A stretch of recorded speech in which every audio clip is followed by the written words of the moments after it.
Yo, what's going on, everyone? It's your boy DLloyd. So a ton of NFL news over the last couple of days that I want to talk about and get you guys' opinions in the comment section below. We have Jalen Ramsey asking to be traded. We have Minka Fitzpatrick actually being traded to the Pittsburgh Steelers. We also have a ton of injuries at the quarterback position. And then we also have Daniel Jones being named the starter today. So a ton of stuff that I definitely want to talk about. But first, we are going to start with Jalen Ramsey, right? So Jalen Ramsey finally asking for a trade. Now, the reason I'm saying finally is because this is something that's kind of been brewing for a while now. And Jalen Ramsey has been making some questionable comments leading up to the season. Of course, we've seen him start off camp arriving with the Brinks truck, right? Saying that he wants to get paid, that he wants to get that extension. Of course, Jacksonville hasn't really given him that as of yet. He also said that he could potentially be looking at two teams in free agency if he becomes an unrestricted free agent. Those two teams were the Tennessee Titans and the Oakland Raiders. Now, the Raiders by that time will not be in Oakland anymore. They will be the Las Vegas Raiders. Tennessee also makes sense because he's from Nashville. So he could go back home. He could stay in the division. He could play against the Jaguars twice. That makes a ton of sense. However, for Tennessee, you also have a ton of cornerbacks. Now, I'm not saying Tennessee will turn down Jalen Ramsey, but you have a bunch of corners already with the Tennessee Titans. So will they go out and try to get a Jalen Ramsey? I doubt it. But Oakland is a team that's very, very interesting. Now, San Francisco is another team that's going to be thrown out there because they have the money. And yes, you're not going to turn down Jalen Ramsey. But Oakland, they have the money, and they're going to look to make that big splash. They try to do it by bringing in Antonio Brown. That, of course, we all see how that played out. But you could bring in a Jalen Ramsey preparing for your move to Las Vegas, going to garner some more hype around your team, improve some ticket sales. Not saying that they need it because I think Las Vegas is going to sell out a lot of those games. But from the business standpoint, it makes sense. And even on the field, it could make sense to bring in a Jalen Ramsey. Now, of course, the Jacksonville Jaguars, they're looking for a first-round draft pick. I think they're going to get it if they decide to actually trade Jalen Ramsey, but they're going to do everything to try to work things out, at least as of now, and then maybe try to trade him once his value goes back up, because Jalen Ramsey hasn't looked the greatest so far this season. Now, it could be because how they're using him in Jacksonville. Also, you have to remember the opposition Jalen Ramsey has gone against in the first two games. He started things off going against Tyreek Hill and the Kansas City Chiefs. Of course, that was a pretty bad matchup. And then you bounce back going against DeAndre Hopkins and the Houston Texans, which is also a pretty bad matchup. So he hasn't graded out very well so far this season, but he's still a top cornerback that I think will get some love from other teams. But I'm looking at Oakland as a destination for Jalen Ramsey if he decides, or not if he decides, if Jacksonville decides to trade him. As for quarterbacks and all of these injuries, we are going to start in New York because we all know Sam Darnold, he is going through mono. He's not going to be playing for a while. Trevor Siemian got the start last night, and immediately he went down with the injury. And what we know right now is an ankle injury, and he will be out for the rest of the season, which means next man up is Luke Falk. Now, he looked pretty good in my opinion last night. I didn't think he looked bad at all, but we have to take into consideration there's really no tape on him. He was just thrown into the fire. Yes, he dealt with the fire well, but now he's going to play against New England, and New England is going to prepare for Luke Falk. And not only that, they're going against Bill Belichick, who is a master, right, seemingly at preparing for players.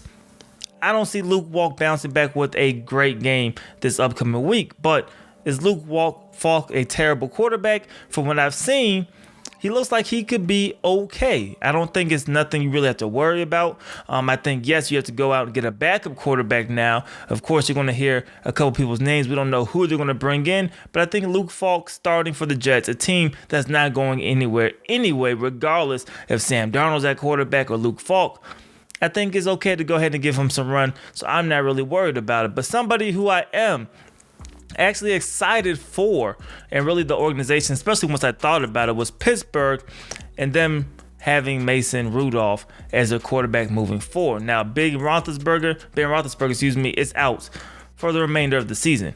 you now get an opportunity to look at who's supposed to be your future quarterback, right? The guy that you're going to be rocking with after Big Ben decides to hang it up. Now, we know Ben Roethlisberger after this year has 2 years left on that deal, but I think Mason Rudolph could show people that he's a pretty good quarterback. Mason Rudolph's problems, however, is going to be from what weapons is he going to have. Now, James Conner hasn't looked that great so far this season. He's also battling with that injury, right? So Jalen Samuels should get more run moving forward. We'll see what happens if they're going to integrate Benny Snell into the mix a little bit more. But the receiver position mainly is a mess. Juju Smith-Schuster, we know this guy could ball.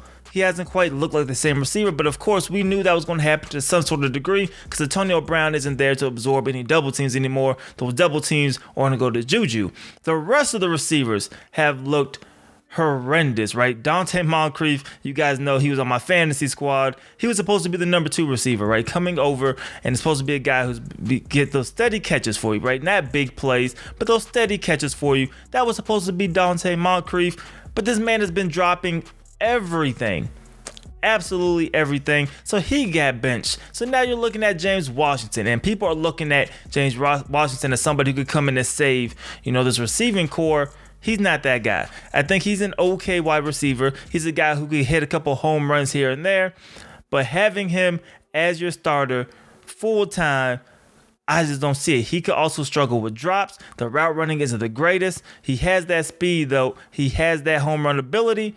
But he is not the guy that's going to give you that steady, consistent performance out of your wide receiver positions. You have Ryan Switzer, but Ryan Switzer, he's just a guy who could come in, make a couple of plays, but that's really about it. So the receiving core is terrible, which means Mason Rudolph only has Juju Smith-Schuster and really Vance McDonald to throw the football to consistently. We're going to see if he can actually follow through and get them the football. But I think he has the talent. I think he's smart enough. And I don't think Mason Rudolph is a bad quarterback at all. I think he's going to surprise some people. Yes, the stats may not look the greatest. I don't think, all of that is on him. I think that's also some of the supporting cast. But I think Mason Rudolph could be the quarterback moving forward for Pittsburgh. I think for them, almost like the Jets, right? You're just mainly looking at trying to get a backup quarterback because you just trade away Josh Dobbs. So now you have to get somebody who could be a backup, who could fill that spot. I think that's it for Pittsburgh. I don't think they have to go out and really panic. I think Mason Rudolph could be just fine, and I think Pittsburgh will still be a team, even though they're 0-2, that will be competing to make the playoffs. I don't think they will quite get there, but I think they're going to be one of the teams that's still there competing come Week 16 and Week 17. And now for the big news, right? The breaking news, right? Daniel Jones is now the starting quarterback in New York. Eli Manning officially benched after 16 seasons. They're going with Daniel Jones. Now, this isn't a surprise that Daniel Jones is going to be a starter. It's just a surprise that it happened in Week 3.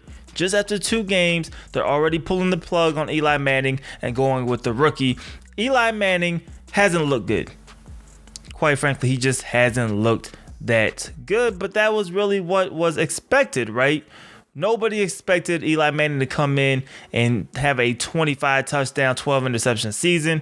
We know what Eli Manning is at this point. So the fact that they went from him after just 2 games tells me that this is something that they have wanted to do the entire time. So all of that, we're going to have Eli Manning play. Hopefully Daniel Jones never touches the field. We'll just smoke. I think it was to give Eli Manning some confidence. Yes, wishful thinking. If Eli Manning can have a good season, yes, Daniel Jones wouldn't have to play.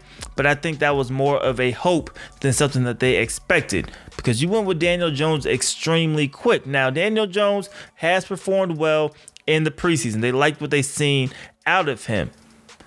But Daniel Jones, at least to me, I'm going to stick with my initial, gut feeling after watching Daniel Jones in college. I don't think he's that guy. I don't. I think, yes, he had a great preseason, and maybe, I could look back at this and say I was completely wrong. I don't think he's that guy, and I think time will tell in the future. But he's not getting the greatest start either, which also makes things worse. You have Saquon Barkley, which will alleviate a lot of your problems. But who are the wide receivers, right? Sterling Shepard with his injury problems. You're now looking at Cody Latimer, Benny Fowler, Russell Shepard, Cody Core. There's really not a ton of talent there at that wide receiver spot. So what is he going to do this upcoming week? Not quite sure, but it is officially the Daniel Jones era. Hopefully he could prove me wrong and he could be a lot better than, I think he's going to grade out as, and I don't think he's going to be trash. So I'm not thinking no Nathan Peterman type of stuff when I say I don't think he's that great. I'm thinking more of a, okay, middle of the pack quarterback, but you drafted him 6th overall, and that's the only issue, right? I wouldn't object to it at all if you drafted him later. Drafted him 6th overall over guys like Dwayne Haskins, who I do think eventually will be a better player. At least they have more talent, especially with the arm strength. But we'll see what happens with the New York Knicks. But the time is now. So if you're a Giants fan and you wanted to see Daniel Jones, you got your wish extremely early, but you got it. But that's basically everything that happened. So you guys let me know your guys' thoughts on some of this. Do you think Jalen Ramsey will be traded? If so, which team will he get traded to? Out of the quarterback situations, how do you think Mason Rudolph is going to do? How do you think Luke Falk is going to do? And how do you think Daniel Jones is going to do now that he is the starting quarterback moving forward for that franchise? Let me know your guys' opinions and thoughts in the comment section below. It's your boy D Lloyd. I'm going to see y'all next time. Peace.